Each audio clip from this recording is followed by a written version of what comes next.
Menurut teman-teman, kenapa ketika kita melihat source code aplikasi besar, kodenya bisa terlihat rapi, terstruktur, dan enak dibaca? Padahal jumlah filenya bisa ratusan, bahkan ribuan. Jawabannya sederhana, karena engineer yang membangun sistem itu tidak menulis kode secara asal. Mereka memisahkan mana data yang sedang diproses, mana logic program, dan mana behavior atau aksi yang dimiliki sebuah objek. Dan di Golang, tiga konsep itu direpresentasikan lewat tiga hal yang sangat penting, yaitu function, struct, dan method. Dan di video kali ini, kita akan membahas tiga fondasi ini. Karena kalau teman-teman ingin menjadi back-end engineer, cepat atau lambat, kalian akan bertemu dengan tiga konsep ini di hampir setiap project yang kalian bangun. Sebelum masuk ke codingan, kita lihat dulu big picture-nya. Ketika kita membangun sebuah aplikasi back-end, secara sederhana ada dua hal utama yang selalu terjadi. Pertama, aplikasi menerima data. Kedua, aplikasi memproses data tersebut. Nah, di Golang, ketika back-end menerima request dari front-end, biasanya data tersebut terlebih dahulu disimpan ke dalam sebuah struct. Setelah itu, back-end menjalankan function untuk memproses data tersebut. Dan setelah proses selesai, aplikasi akan mengirim respon kembali ke klien. Jadi sederhananya, struct menangani representasi data, sedangkan function menangani logic program. Contohnya seperti ini. Misalnya kita punya data user, nama user, email user, umur user. Nah, data seperti ini biasanya kita simpan di struct. Lalu ketika user melakukan login, register, update profile, proses-proses seperti itu biasanya ditulis di dalam function. Dan pola seperti ini nanti akan terus kita gunakan ketika membangun backend API.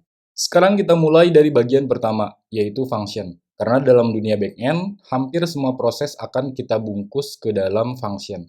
Sederhananya, function itu adalah sekumpulan kode yang kita bungkus untuk menjalankan tugas tertentu. Kenapa function penting? Karena dalam dunia kerja, kita tidak mungkin menulis kode yang sama berulang-ulang. Kita butuh kode yang reusable, rapi, dan mudah di-maintain. Dan function adalah salah satu fondasi utama untuk melakukan itu.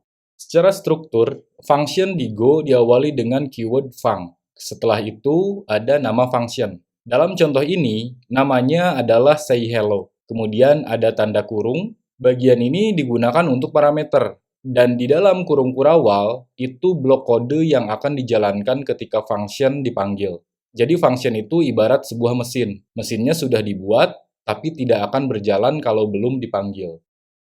Contoh pertama adalah function tanpa parameter. Artinya, function ini tidak menerima data dari luar.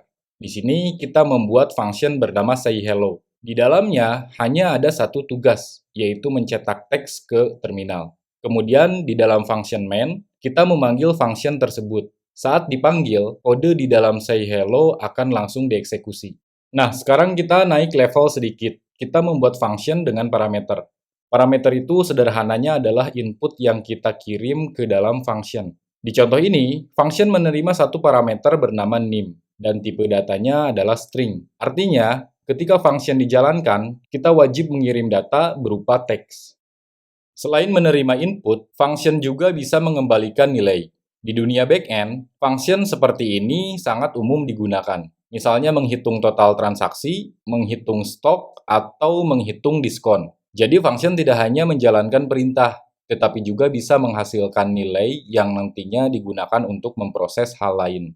Nah, sekarang pertanyaannya, kenapa back-end developer wajib memahami function? Karena di dunia nyata, hampir semua logic di back-end dibangun menggunakan function. Contohnya, ketika user melakukan register, aplikasi biasanya menjalankan beberapa function, mulai dari validasi data, menyimpan data ke database, sampai mengirim respon kembali ke klien. Jadi, kalau teman-teman ingin menjadi back-end engineer, function bukan sekedar materi basic, tapi fondasi yang akan digunakan setiap hari. Sekarang kita langsung masuk ke VS Code. Saya sudah siapkan file bernama function.go. Dan seperti video sebelumnya, kita tidak fokus mengetik dari nol, tapi fokus memahami bagaimana kode ini bekerja. Kita jalankan dulu programnya, dan perhatikan output yang muncul di terminal. Karena disinilah teman-teman mulai melihat bagaimana function benar-benar bekerja di dalam program nyata. Nah, tadi kita sudah belajar bagaimana program menjalankan sebuah logic menggunakan function. Sekarang pertanyaannya, Kalau function itu bertugas memproses sesuatu, lalu data yang diproses itu disimpan di mana?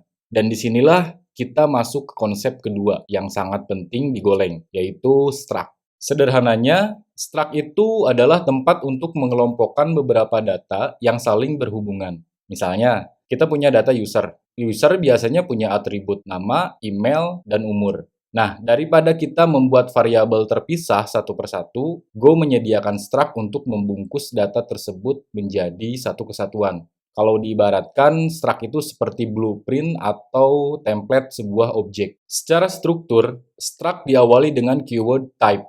Setelah itu, kita tentukan nama struct-nya. Dalam contoh ini, namanya user. Kemudian kita gunakan keyword struct. Dan di dalam kurung kurawal, kita definisikan field-field yang dimiliki objek tersebut. Setiap field wajib memiliki tipe data, karena Go adalah bahasa yang sangat ketat terhadap tipe. Setelah struct dibuat, langkah berikutnya adalah membuat objek dari struct tersebut. Di sini, kita membuat variabel bernama user1.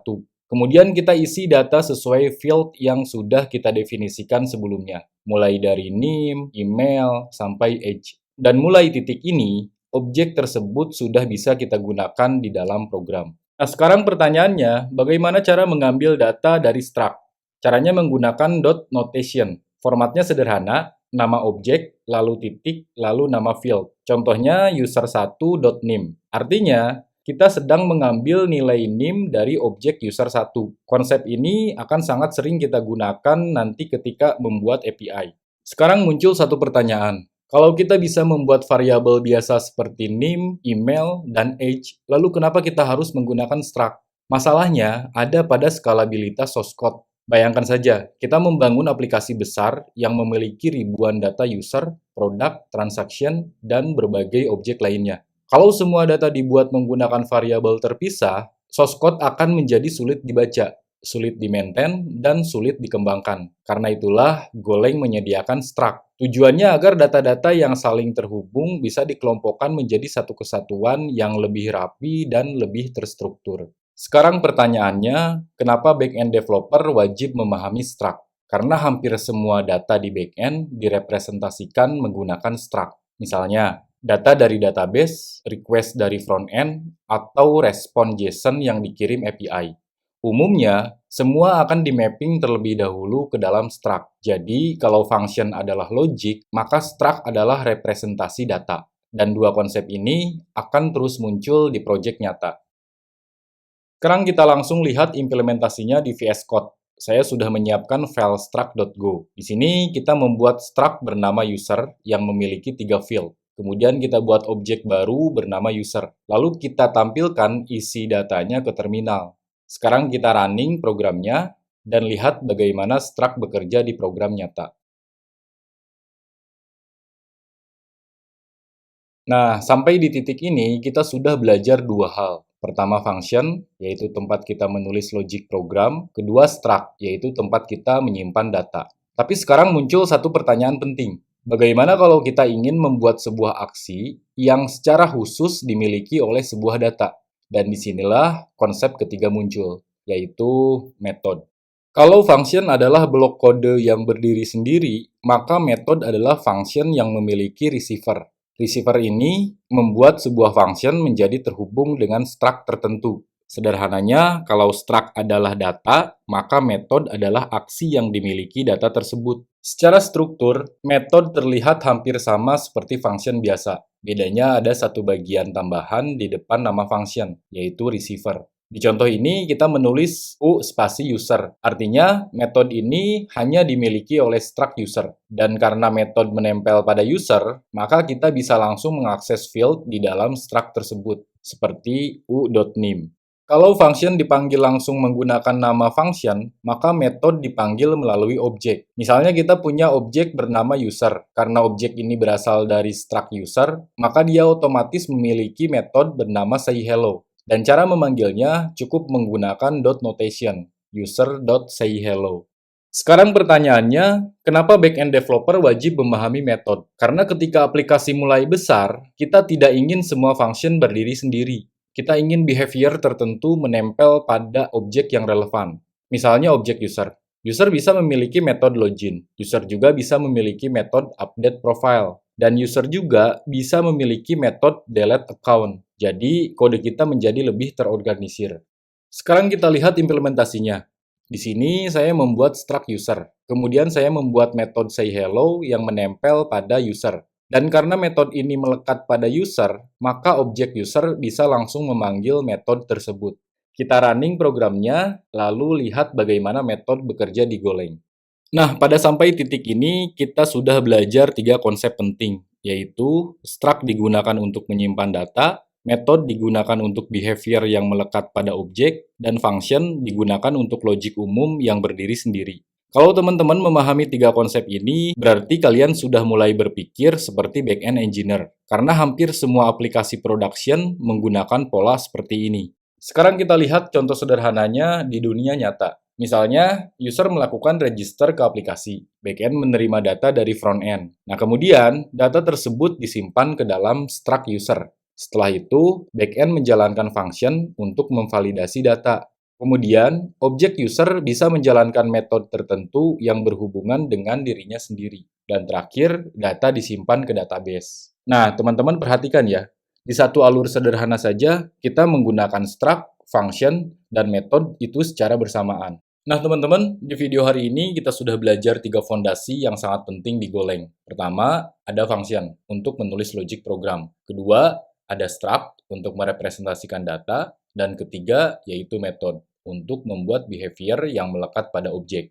Dan kalau teman-teman pahami, hampir semua aplikasi backend di dunia nyata dibangun menggunakan konsep yang baru saja kita pelajari hari ini. Nah, di video berikutnya, kita akan mulai masuk ke level yang lebih dekat dengan dunia kerja. Kita akan belajar bagaimana menulis kode yang rapi menggunakan package dan project struktur di Golang. Karena engineer yang baik bukanlah programmer yang bisa menulis banyak kode, tapi programmer yang bisa menulis kode secara terstruktur dan scalable. Kalau video ini bermanfaat, jangan lupa di-share dan di-subscribe, dan sampai jumpa lagi di video berikutnya.